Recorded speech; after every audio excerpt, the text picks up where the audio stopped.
Hey everybody, this is White Collar Garage and we're doing an engine on a 2006 Envoy Denali. Taking this video a little late because I was just lazy to start doing this. So this is a 5.3 liter engine and you have to take off the whole front grille and radiator and intake manifold, and we're going to go through the step-by-step procedure on how to put this thing back together. These engines right here, the front differential goes through the oil pan, so it makes it a little harder to get these things out. You have to take out all the suspension system and stuff, and we'll go through that stuff on how to put it back together in a minute. Okay, so to get this motor out, I ended up coming up with this strap that goes across the two bolts here on the front, one on the front, one on the back. And this straps work real good for rocking the engine back and forth. GM sells these brackets that bolt up to the front of the head. I didn't want to spend the money on those, so I came up with this. So once you get the engine down in here, then you go back here and you have your bolts for the upper part of the bell housing, and you have one, you can see one right down here at the end of my finger here. There's one here. There's one off to the side, and then there's one down for the dipstick tube. Basically, you just get these top two bolts on this from up here, and then down below you get the bottom half of the bolts down there. I used a 15mm wrench and a 15mm socket to get those two bolts in at the top up there. Here we are underneath, and it's kind of hard to see, but right up inside there you have your two bolts, and you get a 15mm swivel with a 12-inch long extension, and you can get both of those bolts on that side.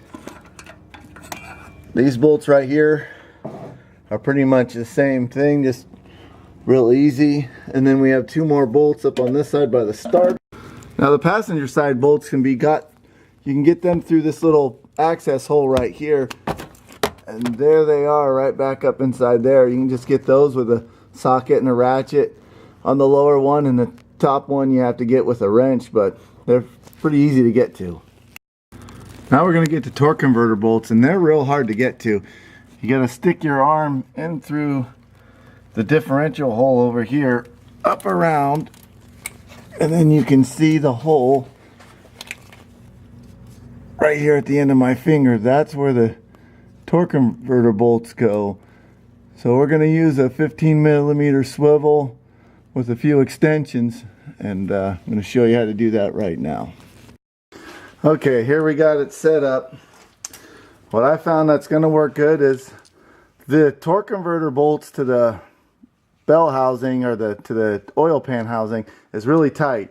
So I'm using a 5/16 Allen head because these bolts are fortunate enough to have an Allen head in them.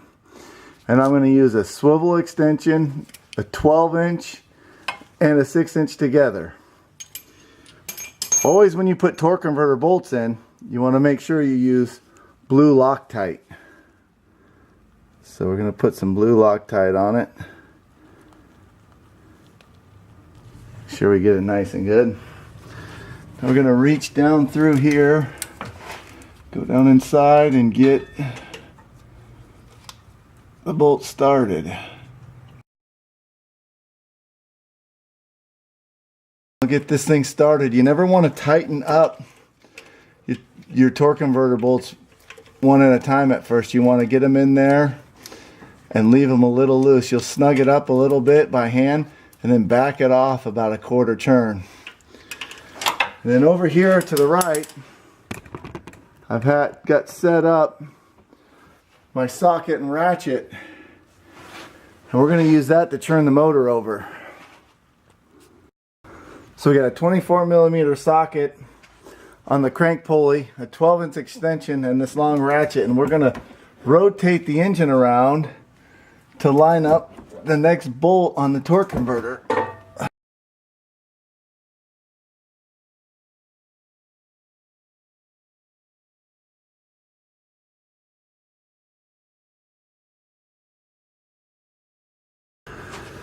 Okay, now that we got them all in and all snug,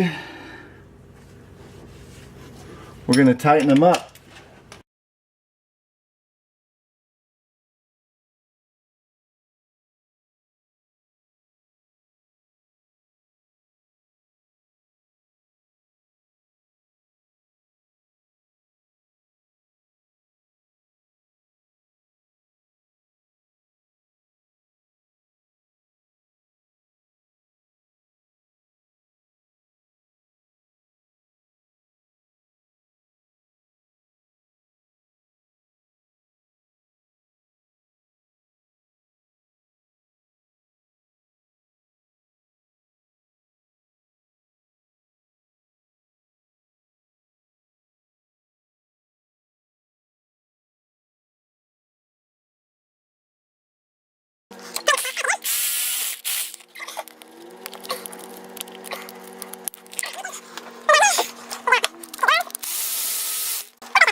Now we're going to hook up the wires over here.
It's kind of hard to see, but here's the crank sensor connector right here in the middle, and that's the crank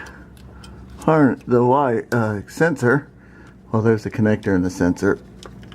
I'll put that on there, and we gotta slide the heat shield down and around it. Slip down right like that, and there you go. We got the crank sensor and the heat shield on. This is going to be kind of hard to get on video.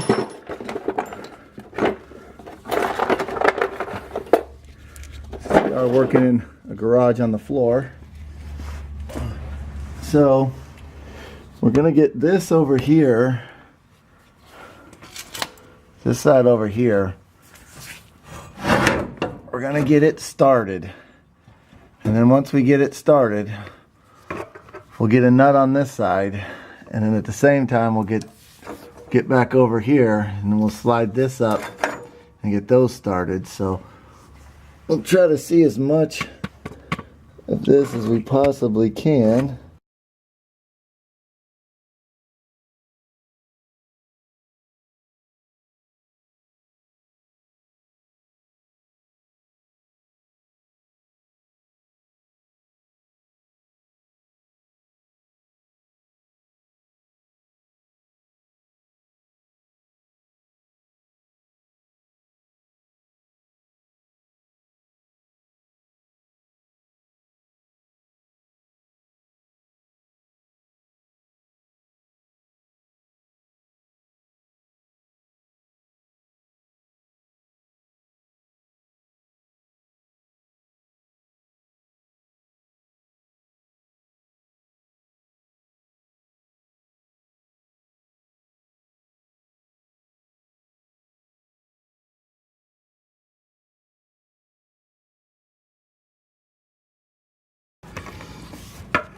So we used a 15mm swivel and a 12 and a 6-inch extension to get up in there and tighten the exhaust bolts there on the outside. And when you tighten these up, you want to do it pretty evenly.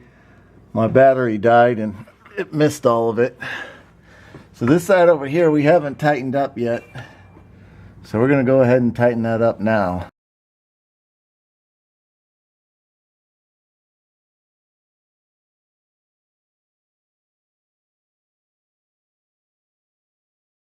Up inside there, right there, that black connector that you can see up at the tip of my finger, we got to get that knock sensor connector back on, and there we go. Now this harness needs to be pulled back a little bit.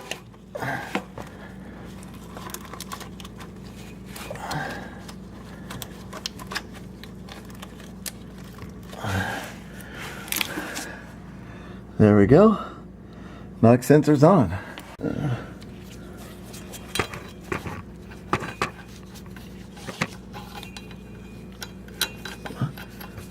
there. the one started.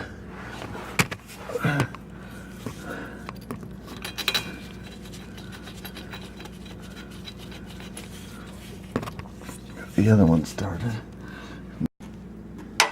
Now I'll just snug these up a little bit right here.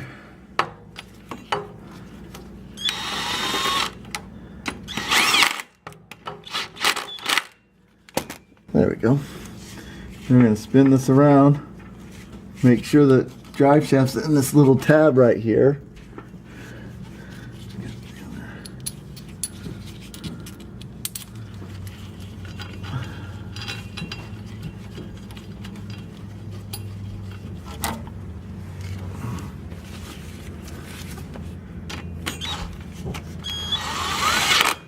Once you got the other one snug, you can just tighten this one all the way down.